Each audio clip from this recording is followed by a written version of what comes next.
Traders, what's going on? Jamie Saettele here. It is August 31st, and seeing the European fix going through right now. I bring in euro dollar, right? This is what the fix at the end of the month looks like. Gets a little herky jerky, but respecting the levels really quite well. This is euro. So I started there with the first thing that you saw on your screen was US dollar,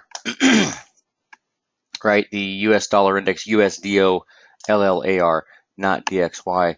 And I was having a conversation last night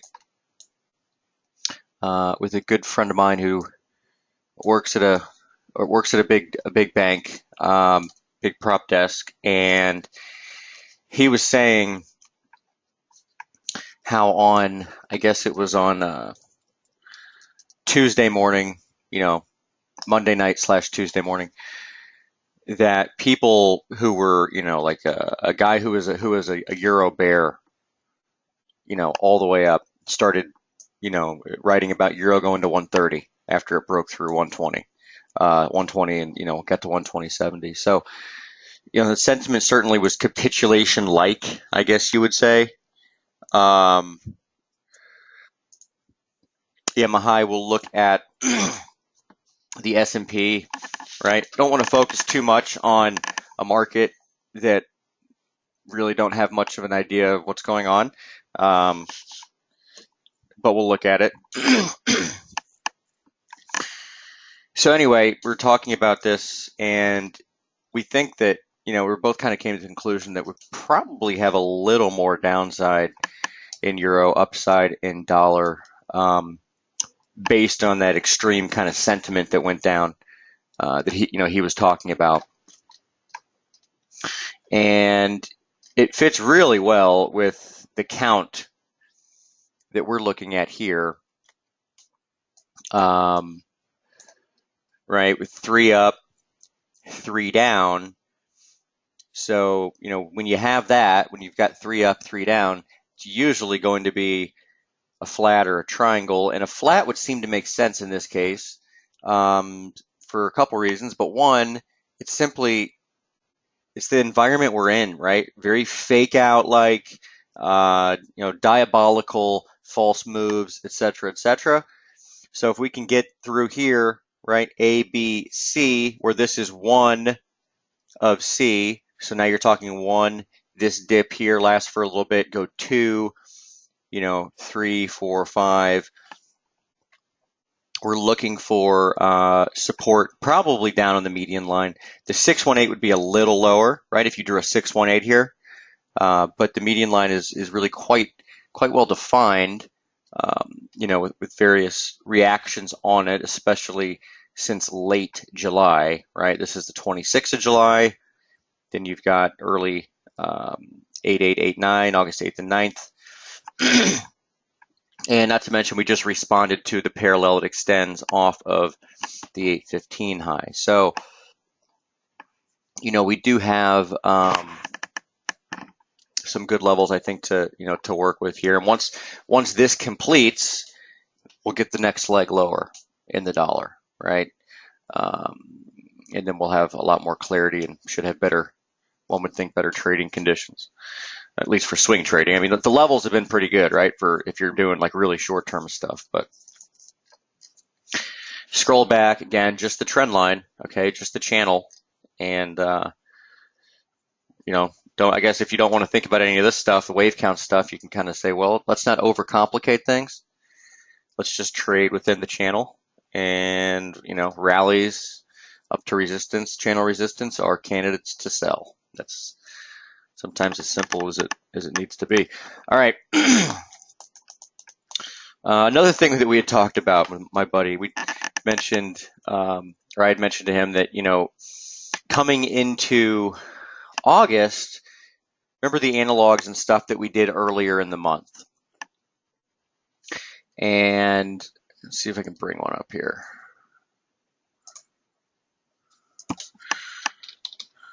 This is a Bitcoin analog, by the way. We'll go through that. Um,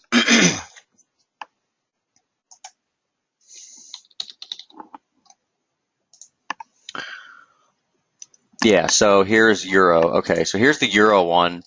And the thinking was that we were kind of sideways until very end of August, very early September, until the market was allowed to go a little bit higher. Um, and, broadly speaking, it seems to be kind of the correct way to think about things, right? DXY, this was the one that we had looked at. Really, the idea being that we were going to go sideways through August and then start down again in September and then actually get a bigger bounce at some point mid-September, mid to late September. But, you get these fake out moves. And in the case of, say, DXY, especially Euro, it kind of throws you off, right? Like, wasn't looking for this. Wasn't looking for this move here, right? Was kind of thinking that we'd come off into here, back to the blue parallel. Well, said it before, but I'll say it again. Markets have a way of kind of getting to where you think they're going. They just take a different way to get there, right? They take the scenic route, as we like to say. So in any case, I think that's where we're going. Still same place. I think we're getting down towards this 1691.17 area before all is said and done. And then we can go higher again. So, combine the DXY, the US dollar analog with, the thoughts that we had coming into this month, and then seasonality. We are re-entering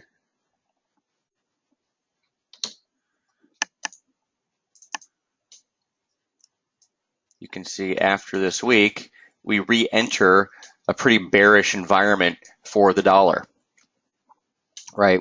The environment really since the end of July has been one of kind of a sideways environment, and we enter a bearish environment after this week, okay? September historically is one of the more consistently bearish months for the dollar. Okay. So moving on then, Euro, really the same exact thing we looked at last night, right? We've come into support here. So today's low is 23 right now. And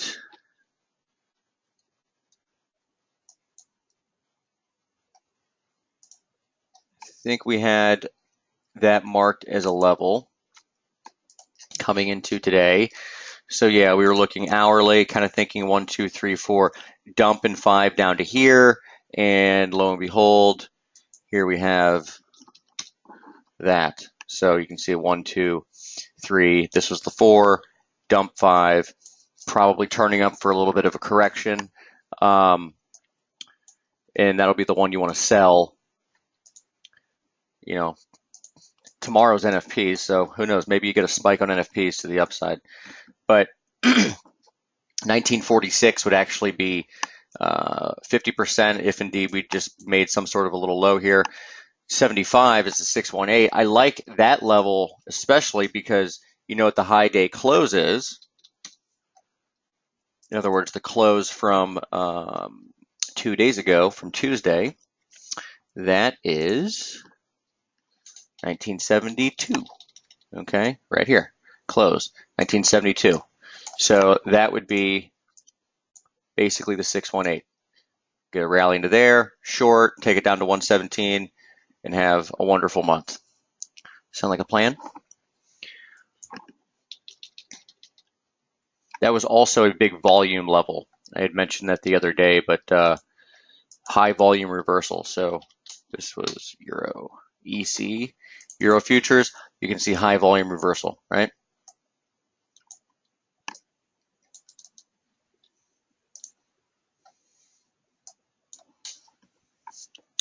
So heading into tomorrow, again, regardless of the number, this is kind of my best idea levels wise and everything. Kind of, would love to get a spike higher and sell it right, up near the 1970s specifically. All right, moving on. Cable. I love this chart individually, right? Like this is a pretty good looking, right here you got this possible head and shoulders since mid-month. And I'm sure there are plenty more people looking at it, but the only thing keeping me from wanting to buy cable right here is that US dollar pattern suggesting that we could, you know, basically get one more move, you know, for the flat, that C wave, finish up the C wave. So I will watch 28.32. That would be an area that I would want to, could be good for a good bounce. Oops, hold on here. Square root level is down there. You can see here, square root level, right? It's been a pretty good spot. Especially since July here, that was, low in July. But you also had some support back there in May after you had the breakout following the consolidation after the snap election, and we're really right back to the same exact level. But then if we step back,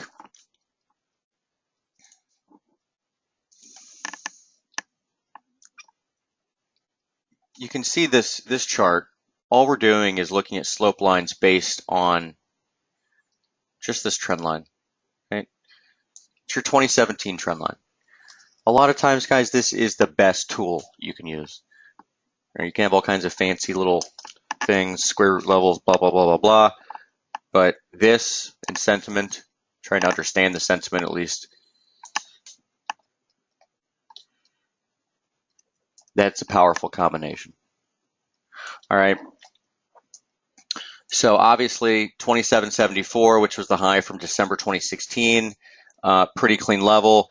If, for some reason we can get that, maybe a spike down into this region on the completion of the flat in US dollar, it'd probably be the long of the year going into the last couple months of this year.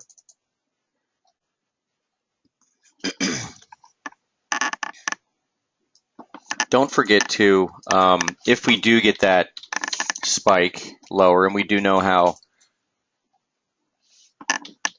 cable, especially, really all markets, all currencies, but especially cable, kind of loves to, I guess, run stops, right? Or make false moves and then run through it and then reverse. Don't forget about the really long-term median line down here, okay? This is the long-term median on log scale, and that's going to be down really, around 127. So, we're in that area for a really big important low. Question is, of course, have we gotten there? It's really, really tricky. You hate trying to buy it, and then you get stopped out. So it's kind of wait for max pain, I guess, or max clarity. All right, so heading into the next month, liking the idea of looking for that cable low. Again, if we look at the British pound, you can see that we do go into, more of a bullish period for the next couple of weeks, right? The real bullish period for cable doesn't really start until late November, but we do get, we do get a respite from weakness. You can see weakness, actually, the seasonals have played out really, really well in cable this year, right? Low in March, into a strong period, okay? Went into a weak period, and in April, went into a strong period, a weak period starting in July. Late July, that worked out. Okay, Aussie dollar, moving there. Aussie is one that there's a lot of things to like about Aussie on the upside.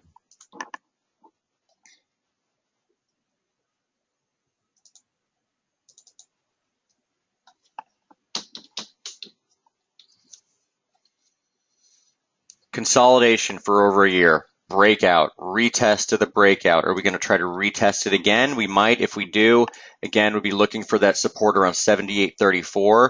But I see no reason to try to get complicated here and say that this is anything other than simply consolidation through August following a massive, important breakout to the upside. Okay? We'll treat it as such. What's the trigger here? Trigger for an upside move in Aussie. Obviously, we're finishing the month here, but tomorrow, going into tomorrow, I'm not sure, if we want to try for that 78.34 again. I'm kind of using the US dollar chart and the flat pattern as my guide here until there's reason to believe that's not the case. But essentially, we're looking for that flat to complete in US dollar. Once that's done, it should be prime time for the next dollar bear leg. And Aussie, obviously, at that point would be, it's kind of the trigger for that. So I'll be looking for Aussie to head higher following completion of that flat pattern. Don't want to get any more complicated than that. Kiwi pisses me off. Good levels. Thought we had a high of 72.60 early in the week. Got the crazy spike. Actually went to trendline resistance, so probably a mistake selling before that. But here we are now. This is support. Okay, you've got the 200-day average, and you've got the long-term parallel that we've talked about for quite a while. This is, again, parallel from here. You can go back to the all-time free float high back in 2011. Draw the fork off the 2012 low and then the 2014 high, and that's how you get this fork. And you can see that we did hit lower parallel back at the low in 2015. Since then, you've had a lot of good pivots on various parallels within the structure. Median line, of course, and this would be your 25 line, which was essentially resistance throughout the last year. This is September 2016, of course. This is February of this year. Break above back in the summer in June, and then here we are back testing that level right now. So, kind of looking for our Kiwi to find a base. Basically, I'd say between here and 70.90 or so. 70.89 is the March high, March 21st high. So that's a good level to look for, some sort of a pause in the market to eventually go in the other direction higher. There are better currencies to trade against the dollar, in my opinion. I think Kiwi is going to be on the weaker side. Again, we've got a major behavior change in, say, Aussie, Kiwi, but just pointing out the levels here with Kiwi. Okay, dollar yen.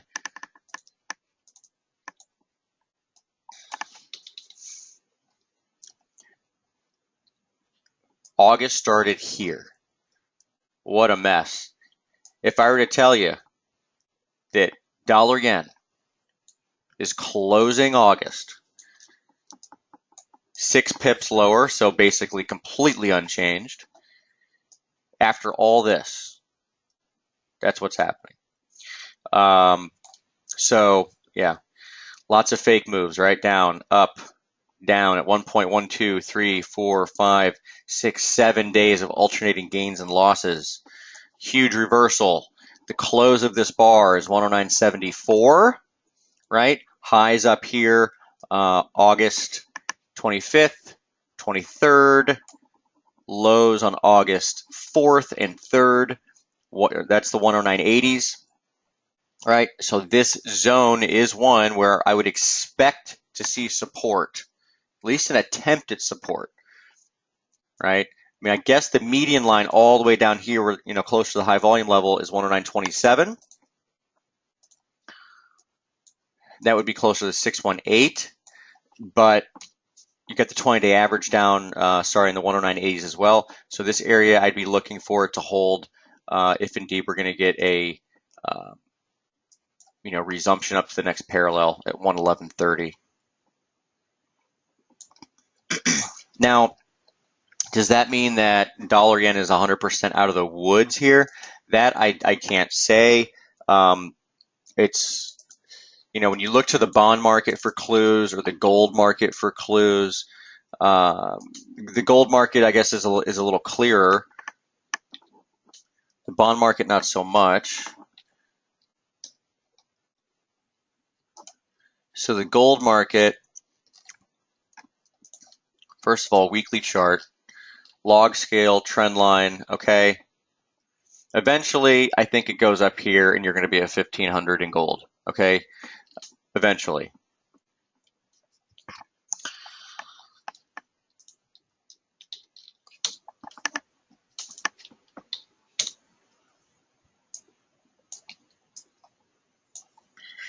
Remember our mid-September suggestion of a surge up into the 1500s? Okay, that appears to be on track still. So that doesn't mean that it's going to happen tomorrow.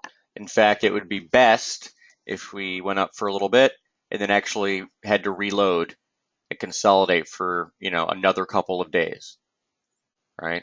And then again, you get into mid-September and that's when this goes. That's why this gold chart is why I think paying, close attention to this US dollar flat pattern is so important, because once this is done, once this, this flat's done, and once we have evidence, that we're heading into the next dollar bear leg, that's probably when you're going to get the big acceleration in the gold market higher,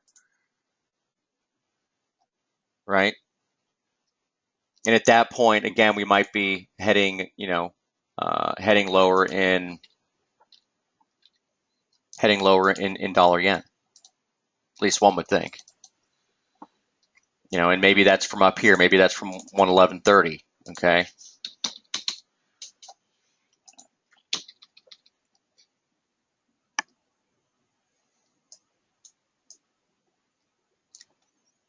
But yeah, 111.30, generally speaking, 111.60, that zone. Keep going back to this 111.50, 60 zone, because since February, it's really, there's been so much that's happened on that zone. Right here, February low, right? Late February low. It was resistance for a time there. Lots of consolidation on this, on this 111.50s area. So I would have that marked down. Now, what about the bonds?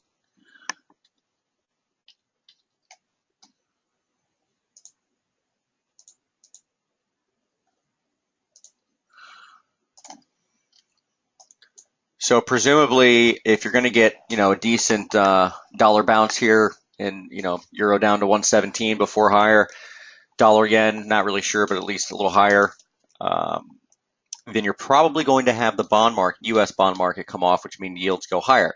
So if I scroll back, this channel, folks, this channel goes all the way back to 1981, okay?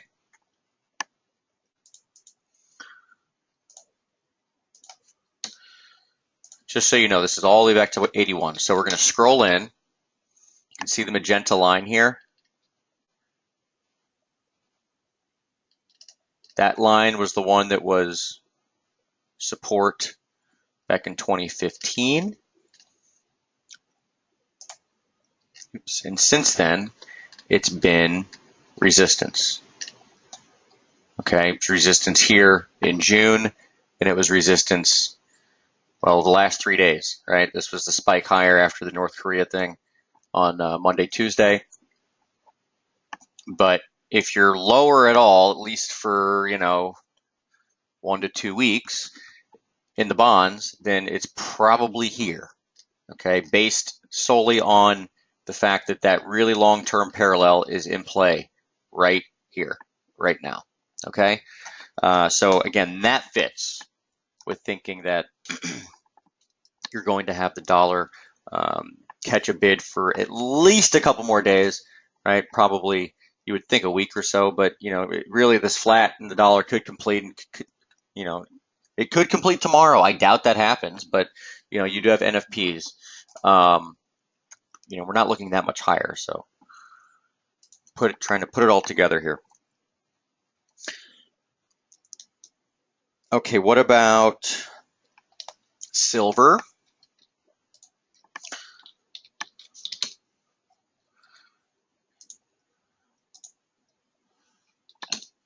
Silver is making a move here. This is one of the more important charts, I believe, that we should be keeping an eye on. And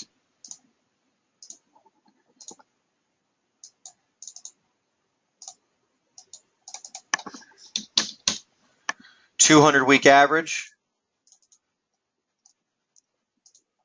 trying to break through here, just like we did back on, the fourth, fifth attempt or so back in July 2003. And that's what we're, have as our map, so to speak. So here we are again. The silver analog here suggests that we're going higher, but maybe we run into a little bit of issue some point in October, but definitely still bullish here on silver. Shorter term, you can see testing the trend line that goes back to the July 2016 high. So yes, this chart is awfully bullish. Again, the big acceleration point probably is going to come once the dollar completes its its flat pattern. I keep going back to this chart because I really think it's that important. Okay, it kind of tells all. Right? We have markets that are ready, like gold and silver, to really do their thing and move higher. But it's probably not going to be allowed to really happen until the dollar can complete whatever's going on here. And I think that's a flat pattern. Okay, now I've got some interesting things to show you. Very different things to show you, but fun. We'll put it that way. What's going on with dollar CAD here? Not holding 25.50, unfortunately. That's all right.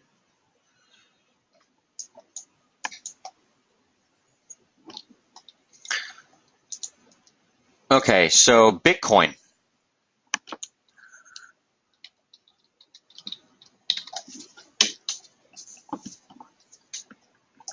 This is a daily chart.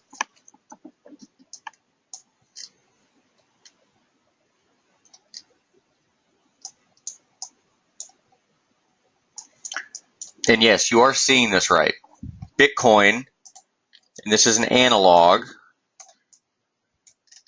can zoom in and see black is Bitcoin, red is the map. I will tell you, of course, where it comes from. But look how well the lows, for the most part, match up on this thing, right? Even really near term here. This is back on 821. So what we're looking for, what I'm looking for, is essentially sideways to down into early October. And at that point, it may be that you actually get Bitcoin to go into an insane blow off, like 12,000. All right. And then Bitcoin will be done for many years, if not forever. So where is this coming from? Well, this is actually the silver market in the 70s.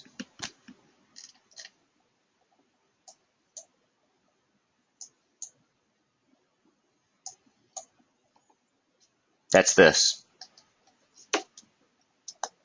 The silver market in the 1970s is overlaid, is what you just saw.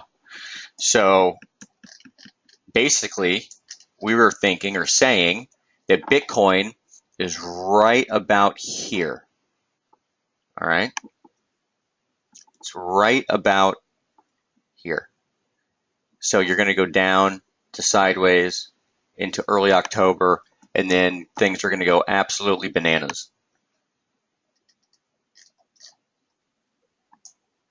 And if you think about Actually, let me tell you where this first came from, um, or how this came about. So I was thinking about markets that are crazy moves, and I couldn't really think of anything other than the silver market to compare with Bitcoin. So it ends up that it works out well, but they're anchored from the last touch of the 200-day average. So the last touch of the 200-day average in silver was here in April of 1978. So we've anchored that low with the last touch, which is right here. That was April 78.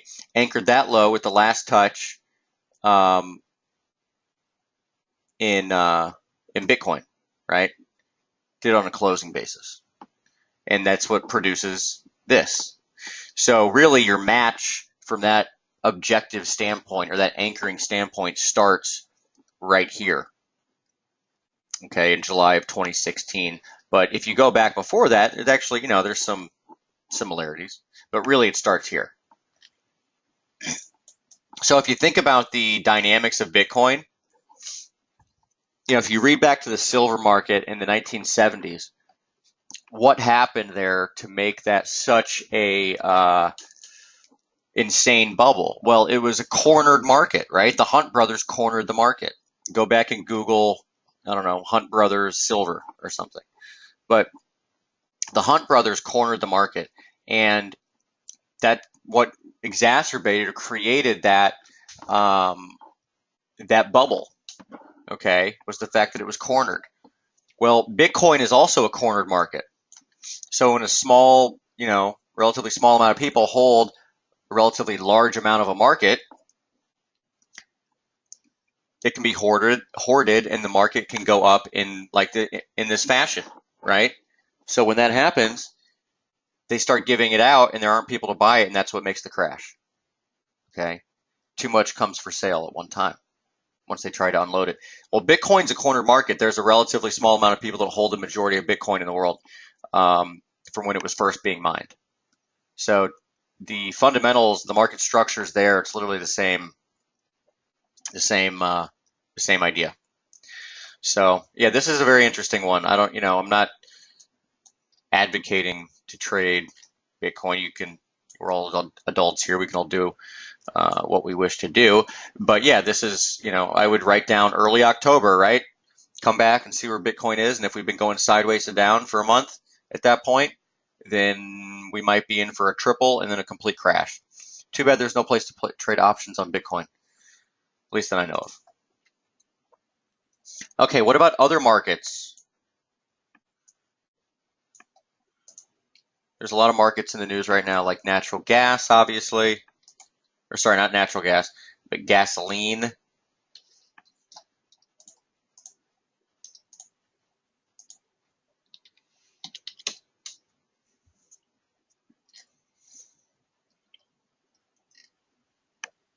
So here's gasoline.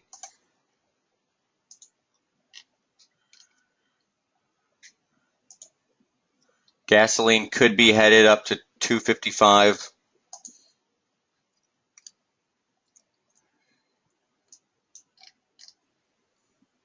This is RBOB gas futures.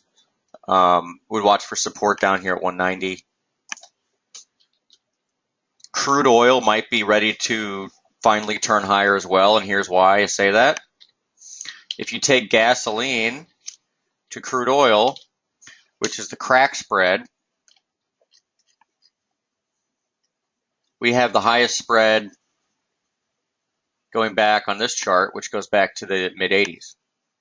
So gas is very expensive to crude oil. Well, it's going to resolve in one of two ways. Either gasoline's going to turn lower, and they're both going to decline, or crude is finally going to turn up.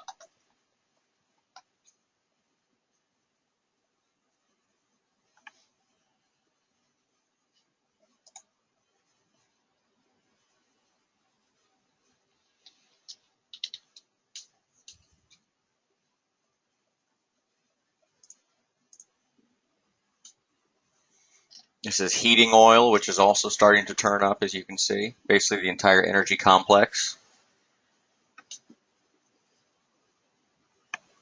Natural gas, which we used to look at a lot in these webinars. Haven't had as many questions on it lately. But natural gas looks like it might be ready to turn up as well, right? This is a weekly chart. But you can see if we look at the daily chart of this,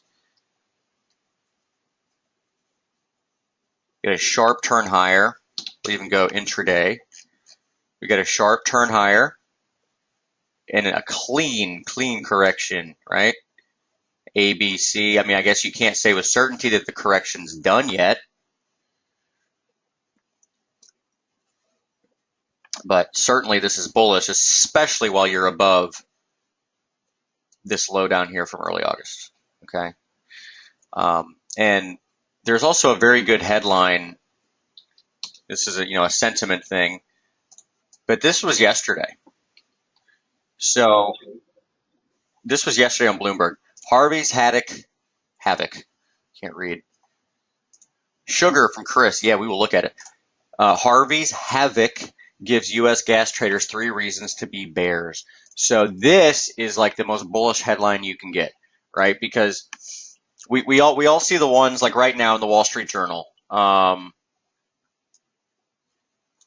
There is today's journal actually had, what's today? The 31st. Okay. So this is a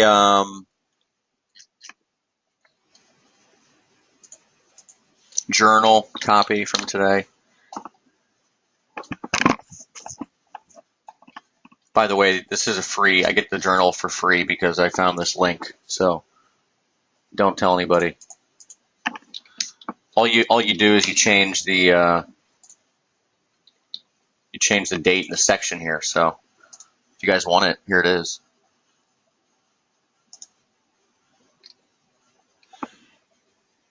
Anyway, so going back, so business section B, okay, and we'll go to the back. I think it's the back page of today's market section or business section.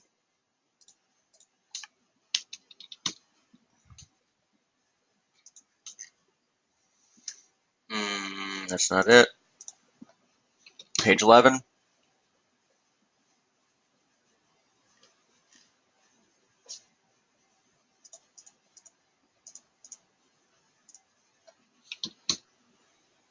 Here it is. So gasoline futures soar to 2-year high, right? Now that's one where typically I'd be like, well, we're probably due for a pause. The fact that it's even showed up on the Wall Street Journal, right? They don't talk about gasoline futures all that often in the journal. So that makes me think that gas futures could be ready to at least pause a little bit.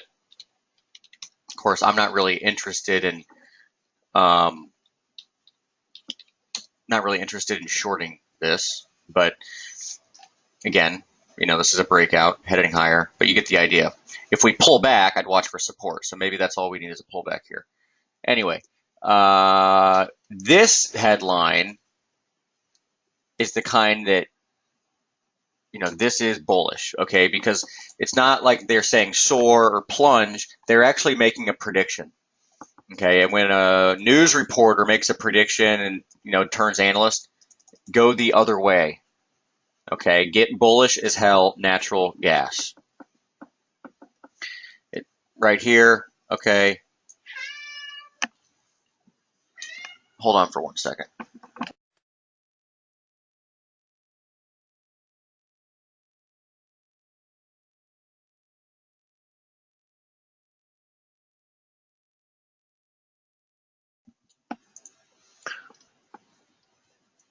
U.S. natural gas market, at least 3 reasons to bet on a decline. Okay, let's look at the chart. Does this look like a chart where you want to get bearish?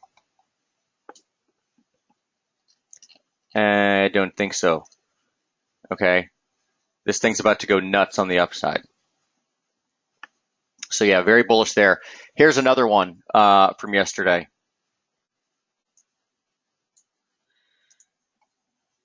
We probably have a commodity low in place for at least the agricultural commodities. Lewis Dreyfus trader exodus leaves whole and grain business. Okay. A group of resignation at Lewis Dreyfus Co.'s grain traders, which sparked a crisis, forcing top executives to end a trip in Asia and fly back to Geneva. Okay, these are the types of things that happen at market lows. So why don't we take a look then at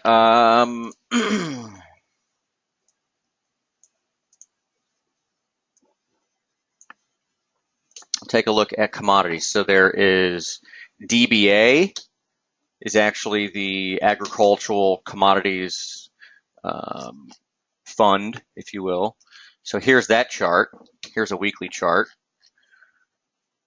This is a channel going back to February 2011. As you can see, weekly chart, we are trading down in that region, just below it.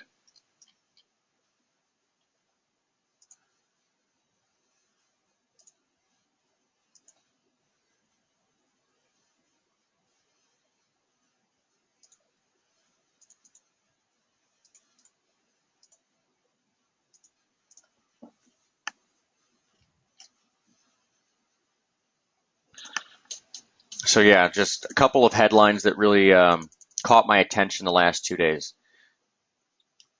So natural gas looks like it's about to go higher. And generally speaking, I'd be looking for lows in the grains down here, okay? I think there's actually JJC is the grain ETF, isn't it? No, that's copper. JJG? Yes, JJG. There you go. So it could be calling a low here.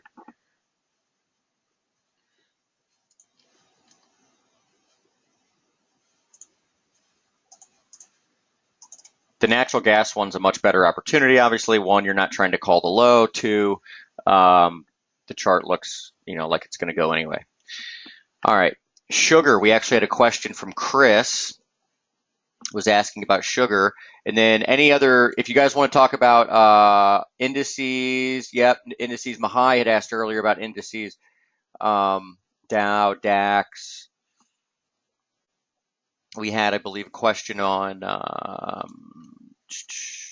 any crosses, like FX crosses.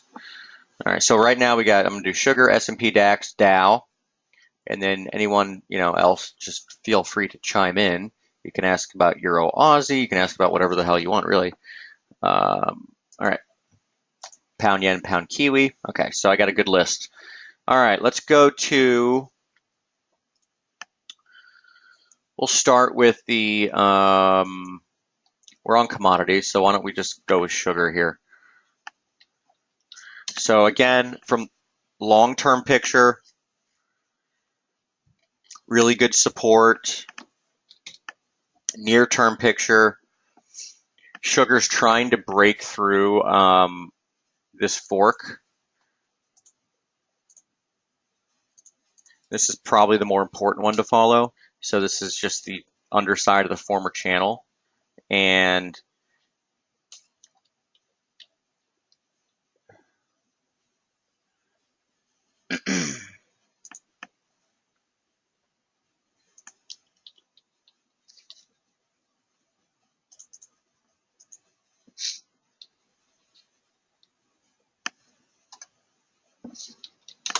going to intraday front month futures chart. I like how sugar's acting down here. It looks like you had a leading diagonal, 1, 2, 3, 4, 5. Okay, a sharp 2, although this counts better as an impulse. But now you've got another 5 up, right?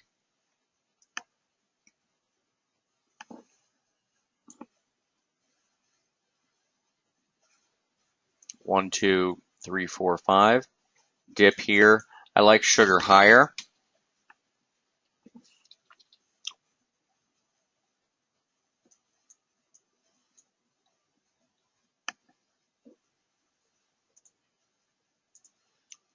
Here's your setup for this.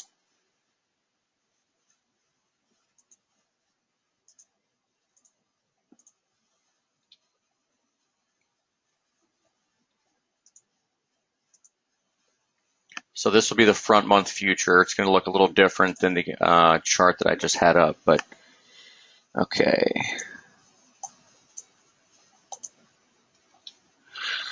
So this line right here, it's simply the trend line and then connected off of the 8-1 high. All right, that's your key kind of pivot. So what you want to see is you want to see sugar trade,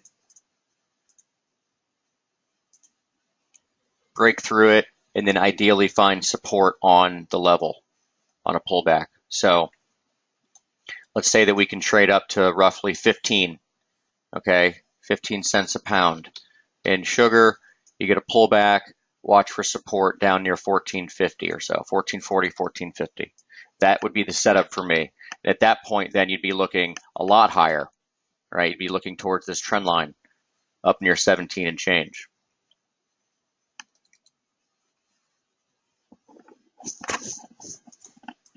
Okay, we'll go to the indices. So we had kind of thought that a top was in place back here, right?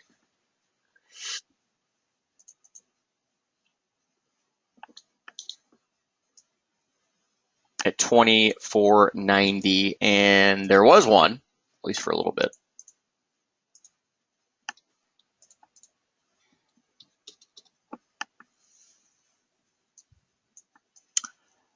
Now, I still think this is a fourth wave, okay? You got 3 down.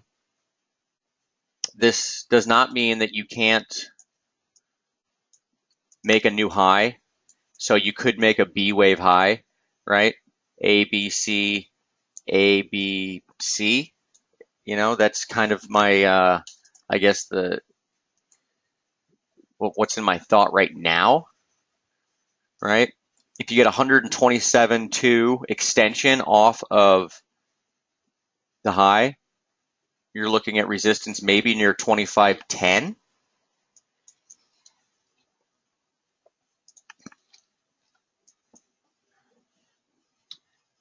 You know, the fact that I wrote about the last time I wrote about the S&P, I talked about really this red parallel, you know, essentially the median line, right? But a little above it.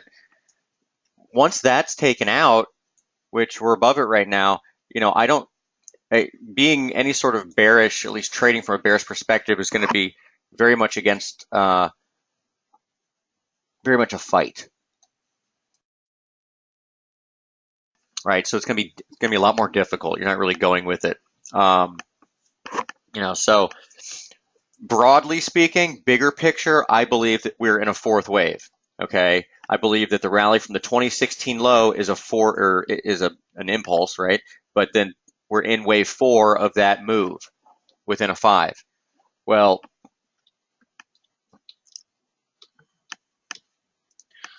fourth waves are typically the most complex waves, and you can get expanding patterns, right? So that would be, you know, an A, a B, and then maybe a C. Think of, you know, like what's going on with the US dollar right now? It's a flat. Same thing, right? You're going to go through the highs, basically a lot of false breakouts. So I would suggest to watch out for, you know, 25.10 or so. If I go near term,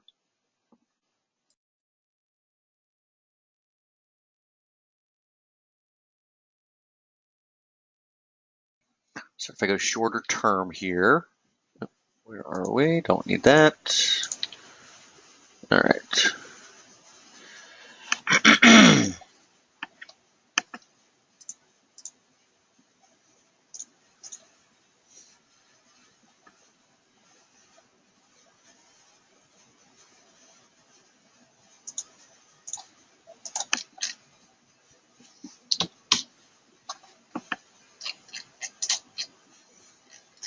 Okay, so here's an hourly chart. Well, median line slash this red line, which I guess doesn't need to be red anymore because we've gone through it. Watch for support at that level, okay?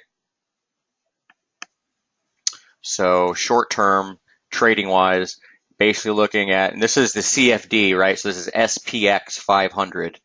We're basically looking at, 24.55 or so is kind of a level that probably needs to hold for support, and then take you to, potentially a new high in that mentioned B wave. So I hope that helps with the S&P, Mahai. What about the DAX? I guess we'll go to the Dow. Someone asked about the Dow. Probably going to be about the same here. Let's see here, Dow.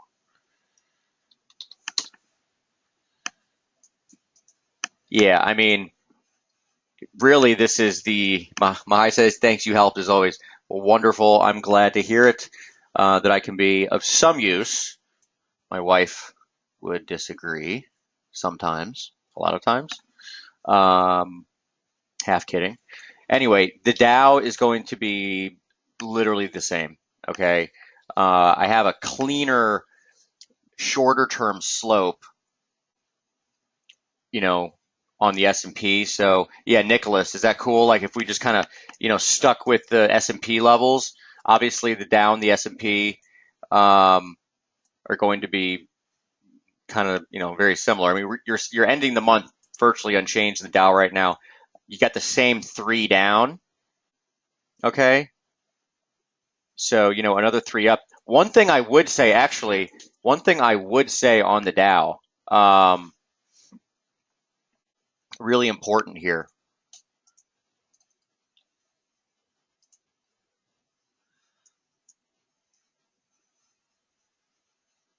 Getting a little dollar dump here. Watch out. We're getting close to dollar yen support, folks. Okay. 109.75, 109.85 or so.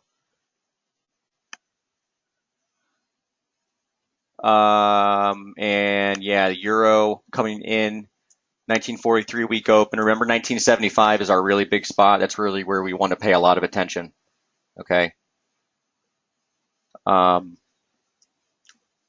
Anyway, back to this Dow chart, long-term Dow chart. There are a few things to watch. This is linear, and this is the channel back to 2009, okay?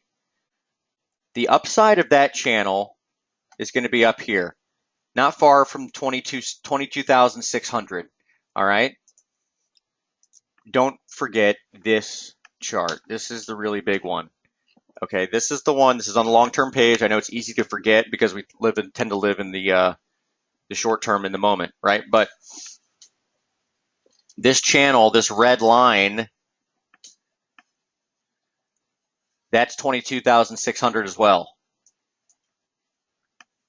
Okay, do you see how many? This is the line that goes off of the 1937 high.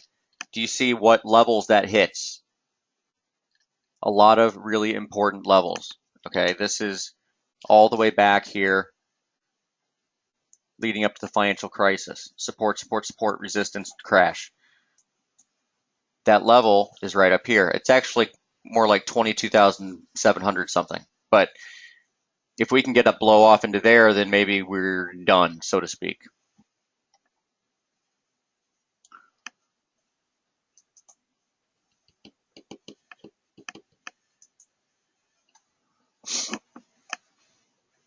It's a beautiful looking short-term chart in the euro, isn't it?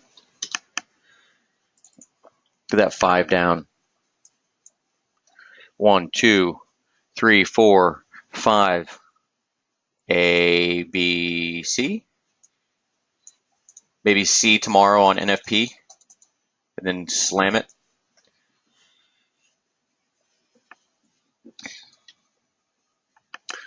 Okay, moving on. Pound yen and pound kiwi.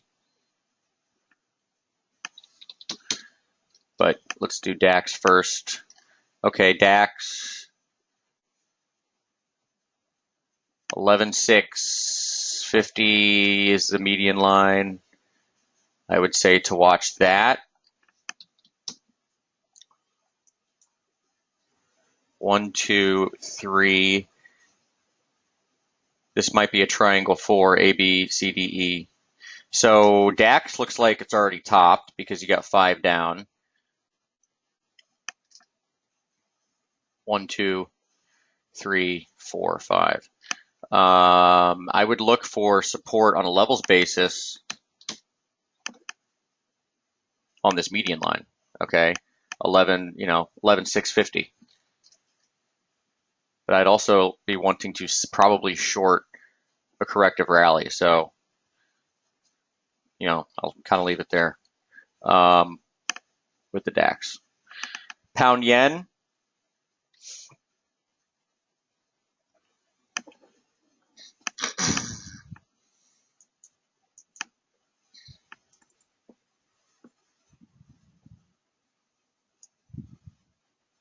I like pound yen higher, probably until at least a test of, we'll call it 144, which is actually the year open. That's been support back here in July. It was resistance back here in June. So I do like pound yen higher.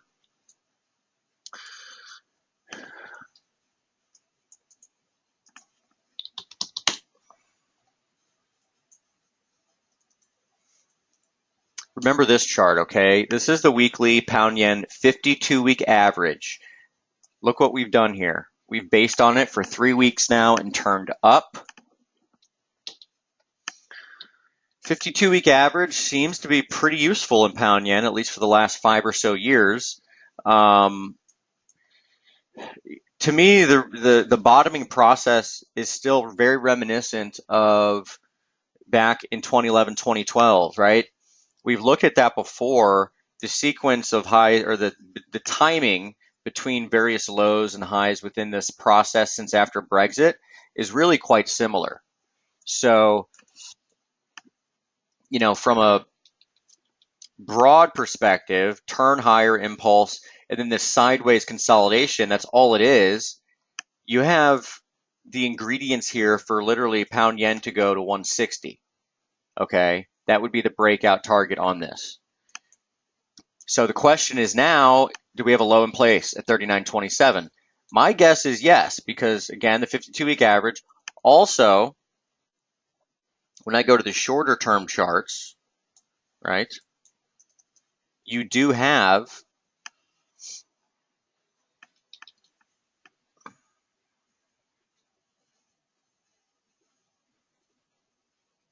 momentum changing significantly, right? So what I mean by that is if we look at RSI, we've gone to an overbought. I don't have RSI here. We've gone to an overbought and pulled back. So you can see we've gone to an overbought and pulled back. What you want to see when you do that is you want to see, again, RSI hold up around 40 or so, right? It's the opposite of a downtrend. You go below 30, you rally and you fail at around 60. Let's see if we can hold, near 40. Even just a drop below this would trigger the RSI buy signal. And then we'd be looking, on the upside for 144 in the short term. But eventually you're talking about, this trend line up here, which is 145.50, and eventually the big breakout possibility that, that was kind of highlighted on the weekly chart. So pound yen near term, which is probably what you are really after. I'm watching for support really between 141.12, which is the weekly open, and 141.30, which, good highs and lows, basically going back to 811, right? That's 141.25 on the low, and that's 141.41 on the high. So we're in the area, right? Today's low is 141.50. We're in the area.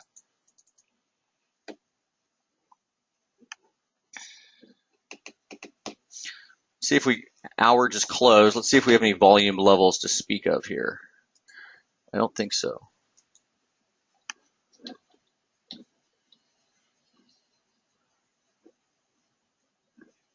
No, we don't.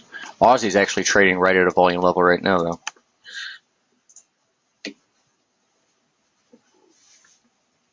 Okay, moving along. Pound Kiwi, and then I got to run. Pound Kiwi.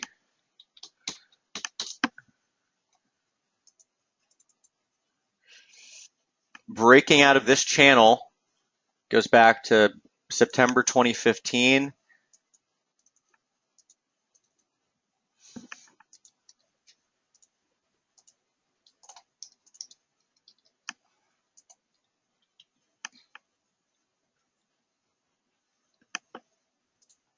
You can see all this is right here.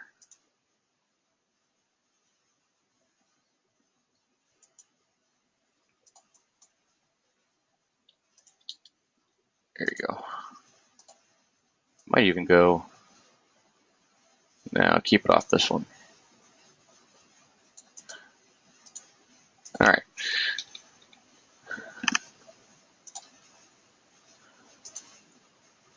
Let's see if we have anything interesting here. I'd say yes, we do. All right, so this is just a fork, simple channel, right? Parallels. Look at the center line, the median line here. Hey, Pete says, got to go. Great webinars. Always have a great weekend. Hey, Pete, you too, man. Have a great weekend and be safe. Here is the pound Kiwi center line. You see that resistance, all right? Now, it's not perfect, but look, we did brush up against it and fail a number of times over the summer and even in August. Okay, so I like this higher, okay, but I would be looking for support really between about 78.90, which is the median line, and even the top side of the old channel or the old channel resistance line, which is 78.30 or so. So it's a bull. Short term, you're going to have a level up here, about 182.20. All right.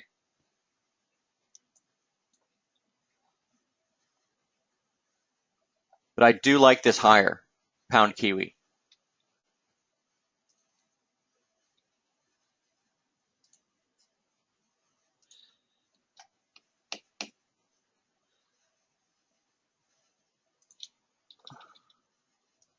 Look, we just went to 109.80. Didn't quite trigger. That's okay if it didn't trigger on dollar yen just yet, quite yet.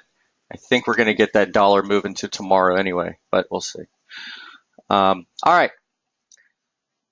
That is it for me today. Hope you enjoyed.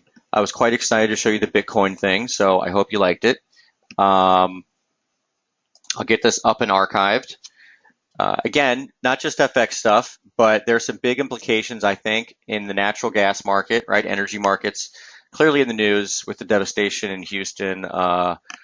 Obviously, thoughts go out to everyone there. But, pay attention to that nat gas market. It might be the next one to really go on the upside. Okay? All right. Talk to you guys later. Have a good one.